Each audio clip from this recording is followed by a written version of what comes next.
सभी प्यारे दोस्तों को हमारा नमस्कार। हेलो एल्केन्स टीजीटी के बहुत ही बेहतरीन क्वेश्चन, टीजीटी की डोज माने जाते हैं ये question halo alkane hello arene वाले, लेकिन आज हम लोग बात हेलो एल्केन पर करेंगे। बहुत ही अच्छे प्रश्न है, बहुत ही इंपॉर्टेंट प्रश्न है साथियों। अगर आपने हमारा साथ दिया टीजीटी आपका 100% निकल जाएगा। तो टीजीटी के ये बेहतर क्वेश्चन टीजीटी केमिस्ट्री की सीरीज के हैं और टीजीटी केमिस्ट्री सीरीज हमारी 94 73 70 27 11 पर अवेलेबल है, जो www.aromachemistryclasses.com से उठाई गई है। बहुत ही बेहतरीन सीरीज, बहुत ही मस्त सीरीज है और आप इसको जरूर लगाइए। क्वेश्चन नंबर 1 टीजीटी प्रैक्टिस में आपके सामने ये है बहुत ही बेहतर क्वेश्चन, बहुत ही जबरदस्त क्वेश्चन। यानी मान के चलिए कि आपका सिलेक्शन बिल्कुल 100% ये प्रश्न फाइनल कर देंगे। तो साथियों आइए शुरुआत कर लेते हैं। टीजीटी के वो टॉपिक जो अनकहे होते हैं और आपको इनके प्रश्न जल्दी नहीं मिल पाएंगे। बहुत ही बेहतर क्वेश्चन, बहुत ही दमदार। एल्काइल हैलाइड की क्रियाशीलता का घटता हुआ क्रम कौन सा होगा? तो सबसे ज्यादा रिएक्टिव आरआई होता है, देन आरसीएल होता है, देन लेकिन घटते हुए क्रम की बात कर रहा है तो सॉरी बढ़ते हुए क्रम की बात कर रहा है, तो इसका मतलब आरआई सबसे ज्यादा है, उसके बाद आरबीआर, देन आरसीएल। यहाँ आरबीआर पहले दिया है, आरसीएल बाद में, यानी डी ऑप्शन के साथ हम लोग जाएंगे। बहुत ही अच्छा प्रश्न, बहुत ही इंपॉर्टेंट प्रश्न है। एल्किल हैलाइड के एजीसीएन से जब रिएक्शन करते हैं तो एल्किल आइसोसाइनाइड बनता है। ये किस प्रकार की अभिक्रिया है? ये SN reaction substitution, nucleophilic substitution reaction में आती है। तो यहाँ पर ए ऑप्शन में चले जाइए। ये आपको पढ़ाई भी गई है, न्यूक्लियोफिलिक सब्स्टिट्यूशन। एथेनॉल एक व्यंजक चूर्ण से क्लोरोफॉर्म बनाने में प्रयुक्त किया जाता है। तो मैं आपको बताऊंगा इथेनॉल व्यंजक चूर्ण से क्लोरोफॉर्म बनाने में प्रयुक्त किया जाता है ऑक्सीकरण, क्लोरीनीकरण। तो आपको पता होना चाहिए यहाँ पर ऑक्सीकरण भी होता है, क्लोरीनीकरण भी होता है। यानी कि अगर मैं आपसे कहूँ तो यहाँ पर हर स्टेप इंपॉर्टेंट होती है।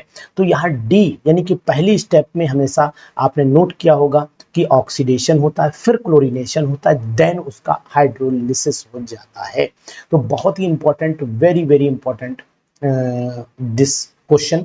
पहले होता है ऑक्सीकरण, फिर क्लोरीनीकरण और उसके बाद हो जाता है जल अपघटन। स्टेप्स सभी इन्वॉल्व हैं। देखो अगर मान लो आपने इथेनॉल लिया, ये C2H5OH जब आपका क्लोरीन से यानी कि रिएक्शन करता है, ब्लीचिंग पाउडर की जो क्लोरीन होती है CaOCl2, यानी ये ब्लीचिंग पाउडर है, और इसको जब जल में घोलते हैं तो जल में घोलने के बाद ये CaCl2 बनाता है और साथ में निकलता है आपका CaCl2 CaOH का होल ट्वाइस, CaOH का होल ट्वाइस बनाता है और साथ में निकलती CaOH का होल ट्वाइस बन जाता है और साथ में निकलती है क्लोरीन गैस। नेसेंट होती है, मतलब 2Cl भी लिखते हैं इसे। और ये क्लोरीन यहाँ पर जब अटैक करती है तो यहाँ आपका प्रोडक्ट बनता है CH3। देखो यहाँ पर CH3CH2, तो यहाँ पर आपका CH3CHO बन जाता है और बाकी H2HCl यहाँ से निकल जाता है। This is oxidation. इसके बाद अगर आपने 3Cl2 से दोबारा अटैक करा दिया तो CCl3CHO बन जाता है, क्लोरल बनता है। और इसका अगर आप हाइड्रोलिसिस कर दें, चाहे NaOH से चाहे वाटर से कर दें, तो ये CHCl3 क्लोरोफॉर्म बना लेता है। तो है ना बहुत ही बेहतरीन। एल्कोहलिक की ओर जब रिएक्शन करता है एल्काइलाइड से तो डिहाइड्रोहेलोजिनेशन हो जाता है, यानी हेलोजन भी जाता है और साथ में आपका हाइड्रो मतलब हाइड्रोजन भी गया, हेलोजन भी गया, एल्कीन प्राप्त होते हैं। जैसे कि अगर हम अभिक्रिया की बात करें तो अभिक्रिया आपके सामने बिल्कुल संपूर्ण है। भाई साहब मजा आ जाता है जब ऐसे क्वेश्चन सामने आते हैं। इसको नशे वाला KOH बना पिला दो तो ये KCl निकाल देगा और ये अल्फा पोजीशन ये बीटा से वाटर निकाल देगा। प्रोडक्ट आपके सामने जो मिलेगा वो एल्कीन मिलेगा। इसे डिहाइड्रोहेलोजिनेशन रिएक्शन के नाम से जानते हैं। टीजीटी की बेहतरीन डोज है, इसे अगर आपने लगवा लिया तो समझ लेना कि आपका सिलेक्शन पक्का हो जाएगा। क्लोरोफॉर्म के नाइट्रीकरण से एक विषैला पदार्थ प्राप्त होता है। तो क्लोरोफॉर्म के नाइट्रीकरण से जो विषैला पदार्थ प्राप्त होता है वो आपका क्लोरोपिक्रिन होता है, जिसे आप टीयर गैस के नाम से भी जानते हैं। टीयर गैस के नाम से भी जानते हैं, क्लोरोपिक्रिन होता है। यानी कि CHCl3 को जब HNO3 से रिएक्शन कराएं, नाइट्रेशन होता है, तो HNO ये हमने वाटर यहाँ से निकाल देते हैं तो बन जाएगा CCl3 और NO2, जिसे हम लोग क्लोरोपिक्रिन के नाम से जानते हैं। जब क्लोरोफॉर्म को थोड़ा सा जूम करूंगा मैं भैया, थोड़ा सा जूम करूंगा भैया, तो कोई दिक्कत नहीं है होनी चाहिए आपको। मैं जहां तक चाहता हूं कि आपको कोई परेशानी ना हो, आपको कोई तकलीफ ना हो, क्वेश्चन आप 100% हमसे लीजिए, लेकिन रहिए हमारे एरोमा केमिस्ट्री क्लासेस के प्लेटफॉर्म पर। और अभी भी अगर आपकी उंगलियां जवाब दे रही हैं कि हम इस चैनल को सब्सक्राइब नहीं कर पाएंगे, तो कोई बात नहीं है, लेकिन पढ़ाई जरूर कर लीजिए, ईश्वर आपका भला करेगा। जब क्लोरोफॉर्म को एनिलीन व KOH के साथ में गर्म करते हैं तो ये अभिक्रिया कहलाती कार्बेल एमीन। कार्बेल एमीन एक्चुअल में है क्या? कार्बेल एमीन इसमें बनने वाला प्रोडक्ट है जो बोला जाता है C6H5NC। इसी को फिनाइल आइसोसाइनाइड को हम लोग कार्बेल एमीन के नाम से जानते हैं। बहुत ही बेहतर, इसी को हम लोग कार्बाइल एमीन कहते हैं। क्या कहते हैं? कार्बाइल एमीन के नाम से इसे जानेंगे। बहुत ही बेहतर, very very important question for PGT examination, for PGT examination. CHCl3 को वायु में सूर्य के प्रकाश में खुला रखा जाता है तो क्या हो जाता है? तो वो विषैली गैस जिसे आप लोग फॉस्जीन के नाम से जानते हो, फॉस्जीन गैस बना लेती है ना। बेहतर क्वेश्चन का स्लॉट अगर आप चाहते हो, किस यौगिक में द्विध्रुव आघूर्ण नहीं होता है तो कार्बन टेट्राक्लोराइड टोटली जीरो हो जाता है। पूछो कैसे हो जाता है, तो मैं आपको बताने की कोशिश करूंगा कि भैया देखो ऐसे हो जाता है।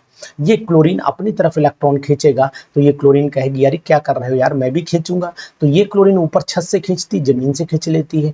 म्यू की वैल्यू टोटल यहाँ पर 0 है, तो 0 नहीं है, ओहो, तो यहाँ पर भी म्यू इज इक्वल टू 0 है। यहाँ पर अगर हम बात करते हैं क्लोरोफॉर्म, तो यहाँ पर भी द्विध्रुव आघूर्ण नहीं है। तो आघूर्ण नहीं है का मतलब 0 होना चाहिए, तो यही आंसर हुआ यार। मैं तो थोड़ी देर के लिए डर गया। नहीं, आघूर्ण नहीं मतलब 0 होना चाहिए। ठीक है, बिल्कुल, बाकी सब में है। म्यू यहाँ पर आएगा, mu is not equal to 0, क्योंकि CHCl3 mu is not equal to 0।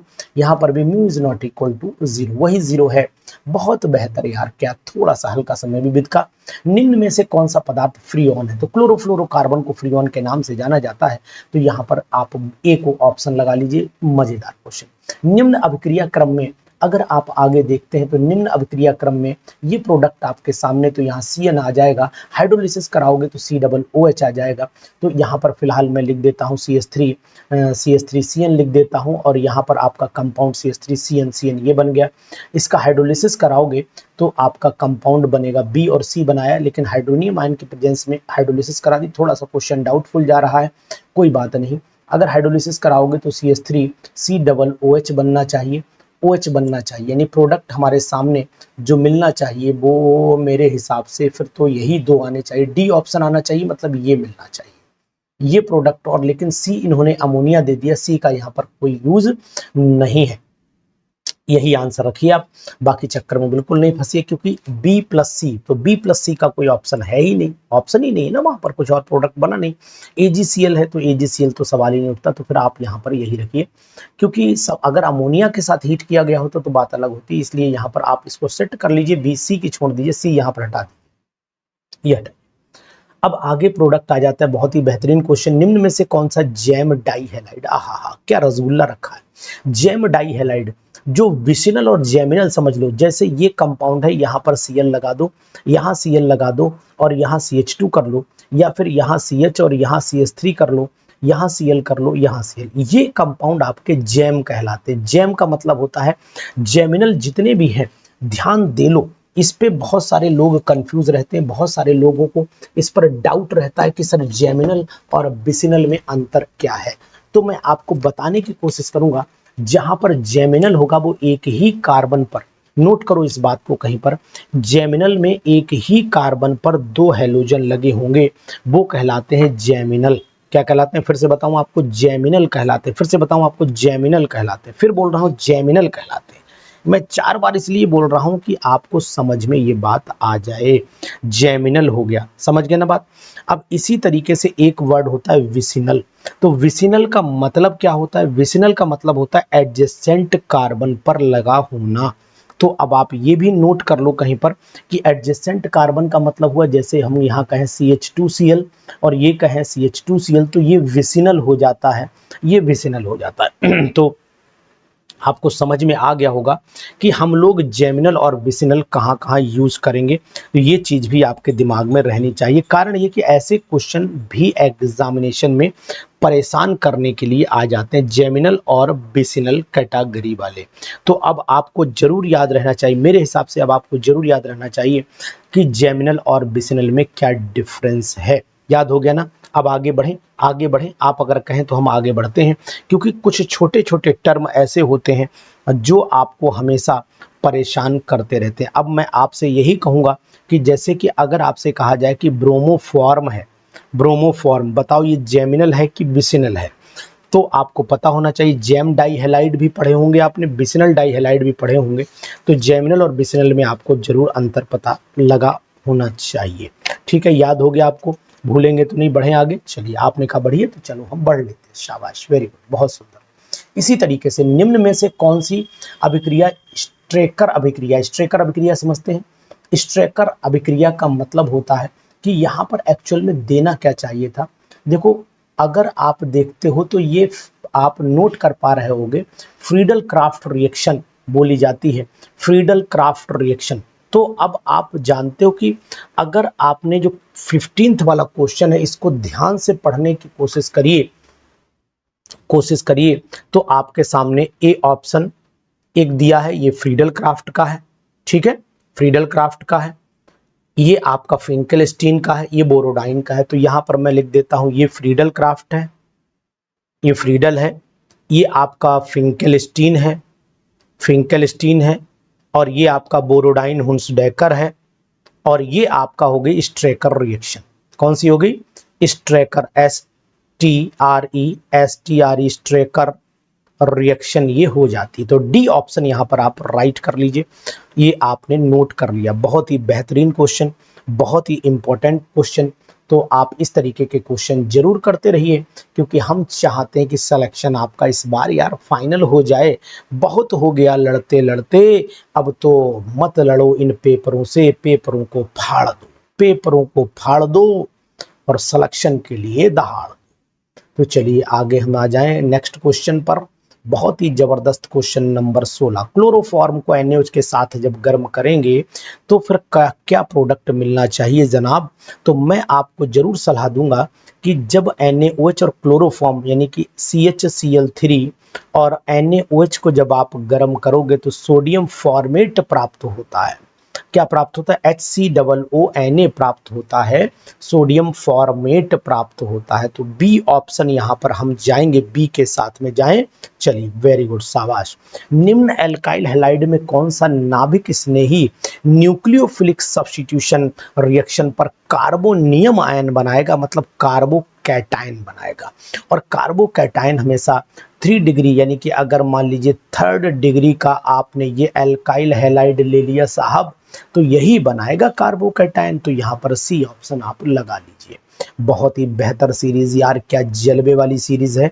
निम्न में से किस अभिक्रिया के द्वारा अल्कोहल से क्लोरो एल्केन सर्वोत्तम? तो आपको डार्जन रिएक्शन जरूर याद होगी कि डार्जन ये आपके TGT की दवा है।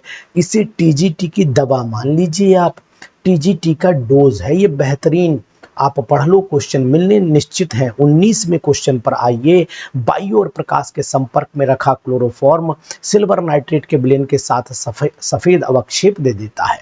क्यों? क्योंकि जो बॉन्ड का नेचर है भाई साहब वो कैसा है, बॉन्ड का नेचर कैसा है? तो बॉन्ड का नेचर तो आप जानते हैं कि अगर हमने CHCl3 लिख रखा और इसमें हमने AgNO3 मिला दिया, AgNO3, तो ये AgCl जो बनेगा वो एक्चुअल में क्यों बना लेगा? क्योंकि इसके अंदर थोड़ा बहुत अमाउंट जो है वो आयनिक बॉन्ड के कारण क्या हो जाएगा, जो भाई अगर देखें तो CHCl3 का जो बॉन्ड है वो उसके अंदर पोलर करेक्टर भी होता है।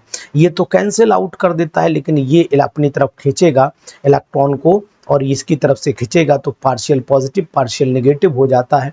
तो क्लोरोफॉर्म में आयनिक बंध तो है नहीं, हम आयनिक तो बोल नहीं सकते, पोलर है तो ये तो हो नहीं सकता।